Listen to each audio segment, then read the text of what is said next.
Hi guys, ఇప్పుడు చూడొచ్చు మనం ఇది కొమరంభీం జిల్లా అంటే ఇది కదా. చూడొచ్చు చుట్టూ గుట్టలు ఉన్నాయి, చుట్టూ గుట్టలే ఉంటాయి. చూడొచ్చు మొత్తం లొకేషన్ చూడండి, పంటలు అన్నీ చూడండి ఎంత బాగుంది అసలు. ఇది కదా కొమరంభీం. ఇది మా హోమ్ మీదకి వెళ్ళి వీడియో ఇస్తున్నా, టెర్రస్ పైన నుండి. ఎంత బాగా వచ్చింది లొకేషన్ చూడొచ్చు మీరు. చుట్టూ గుట్టలే ఉంటాయి, చుట్టూ కొమరంభీం జిల్లా చుట్టూ గుట్టలే ఉంటాయి. ఇది రాజుల కొండ అంటారు. దీని తర్వాత ఓపెన్ కాస్ట్ ఉంటుంది, అంటే మైనింగ్. చూడొచ్చు మొత్తం ఇది.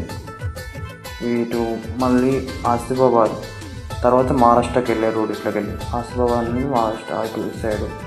ఎంత అంటే ఎంత హైలైట్ ఇది లొకేషన్ చూడొచ్చు మీరు. చాలా అంటే చాలా బాగుంటుంది. ఇంత మంచి లొకేషన్ అయితే నేను ఎక్కడ చూడలేదు. ఏంటంటే మంచిగా ఉంటుంది అన్నట్టు. ఇటు